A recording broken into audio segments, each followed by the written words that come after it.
बहुत समय पहले की बात है। एक शांतिपूर्ण घाटी में बसा एक बड़ा आश्रम था, जहां भिक्षु तपस्या, साधना और ज्ञान की खोज में लगे रहते थे। वह घाटी प्रकृति की गोद में इतनी सुंदर थी कि वहां आने वाला हर व्यक्ति सुकून की अनुभूति करता था। इस आश्रम में एक युवा भिक्षु था, जिसका नाम था सिद्धार्थ। वह न केवल अपने सतत ध्यान के लिए जाना जाता था, बल्कि अपने विवेक और धैर्य के लिए भी। सिद्धार्थ का जीवन भौतिक मोहों से ऊपर उठकर आत्मा की शुद्धि और मोक्ष की ओर अग्रसर था। लेकिन उसी घाटी के किनारे एक स्त्री आई, जिसका नाम था मोहिना। मोहिना खूबसूरत, चालाक और चाल चलन में निपुण थी, पर उसके मन में एक अनसुलझी पीड़ा थी, जिसे वह छुपाने के लिए मोह का कवच पहनती थी। मोहिना का आश्रम में प्रवेश अचानक हुआ। उसने अपने तेजस्वी रूप से सबका ध्यान अपनी ओर खींचा। उसकी बातों में एक अलग सी मिठास थी। उसकी हंसी में जादू था। वह जानती थी कि उसकी सुंदरता और चालाकी से वह किसी भी मनुष्य को अपने वश में कर सकती है।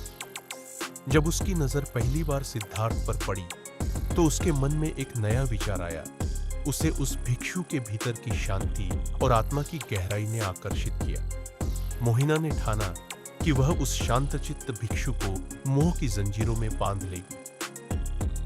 सिद्धार्थ और मोहिना की पहली बातचीत। सिद्धार्थ आश्रम के बाहर एक पेड़ के नीचे ध्यान कर रहा था। तभी मोहिना ने धीरे से उसकी ओर कदम बढ़ाए। उसने मधुर स्वर में कहा, भिक्षु, आपकी आंखों में गहराई है, पर क्या वह गहराई कभी अकेलापन महसूस करती है? सिद्धार्थ ने बिना आंखें खोले उत्तर दिया, जब मन शुद्ध होता है तो उसे अकेलापन नहीं सताता। वह अपने अंदर के सागर में डूबा रहता है। मोहिना मुस्कुराई, पर क्या आप नहीं चाहते कि कोई आपकी गहराई को समझे, आपकी तन्हाई में साथ दे? सिद्धार्थ ने ध्यान की मुद्रा बनाए रखते हुए कहा, साथ वह होता है जो मन से होता है, न कि रूप से। मैं अपने मन के स्वामी हूं, रूपों का गुलाम नहीं। मोहिना की आंखों में उत्सुकता और थोड़ा सा चुनौती दोनों झलक रहे थे। वह जानती थी कि यह लड़ाई आसान नहीं होगी। भिक्षु के मन की आंतरिक लड़ाई। दिन बीतते गए, पर मोहिना की उपस्थिति और उसकी मधुर बातें सिद्धार्थ के मन पर असर करने लगी। वह समझ नहीं पा रहा था कि उसकी आंखें क्यों बार बार उस स्त्री की ओर खींचती हैं। रात को जब वह ध्यान करता, तब मोहिना के चेहरे की झलक उसकी आत्मा को विचलित करती। उसे अपनी साधना से भटकते हुए महसूस हुआ, पर उसने हार नहीं मानी। वह अपने मन की हलचल को समझने और नियंत्रित करने की कोशिश करता रहा। उसने अपने गुरु से मिलकर इस आंतरिक संघर्ष की बात की। गुरु ने उसे धैर्य और विवेक से काम लेने की सलाह दी। गुरु का उपदेश। गुरु ने कहा, सिद्धार्थ, मन के खेल को समझो। मोह कोई अपराध नहीं, बल्कि मन की एक प्रतिक्रिया है। जब तक तुम उसे पहचान कर स्वीकार नहीं करोगे, वह तुम्हें उलझाएगा। मन को दबाना नहीं, उसे समझना है। उन्होंने आगे कहा, मोह को समझना, उसके पीछे छिपे दर्द को देखना, वही पहला कदम है मुक्ति का। सिद्धार्थ ने गुरु के शब्दों को अपने हृदय में बैठा लिया। मोहिना की असली कहानी। मोहिना की कहानी भी उतनी ही जटिल थी। बचपन में वह प्रेम और सम्मान से वंचित रही।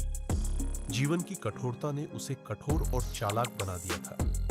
वह चाहती थी कि कोई उसे समझे, उसकी पीड़ा को महसूस करे, पर उसके तरीके और मोह का जाल उसे कहीं का नहीं छोड़ता था। सिद्धार्थ की शांति और ज्ञान में वह एक आशा की किरण देखती थी, जो उसे मोक्ष का रास्ता दिखा सके। मोहिना और सिद्धार्थ की बातों का आदान प्रदान।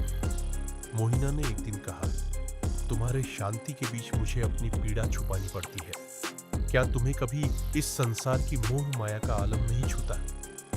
सिद्धार्थ ने गहरा सांस लेते हुए कहा, छूता है, पर मैंने उसे अपने मन के अंदर प्रवेश करने नहीं दिया। मैं देखता हूं, समझता हूं और फिर उसे जाने देता हूं। मोहिना ने कहा, मोह में भी एक तड़प होती है जो इंसान को जिंदा रखती है। सिद्धार्थ ने उत्तर दिया, तड़प है, पर अगर वह तड़प मोह बन जाए तो वही बंदिश है। बुद्ध का आगमन। उसी समय बुद्ध स्वयं आश्रम में आए। उन्होंने दोनों की स्थिति देखी और बोले, मोह मन का अंधकार है जो अज्ञानता से उत्पन्न होता है, पर ज्ञान की रोशनी से वह अंधकार मिट जाता है। उन्होंने मोहिना से कहा, अपने मोह को समझो, उसे स्वीकारो, लेकिन उससे ऊपर उठो।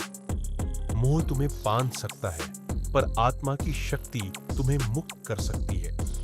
सिद्धार्थ से कहा, अपने मन की हर भावना को जानो, उसे दबाओ मत, पर उसे नियंत्रण में रखो।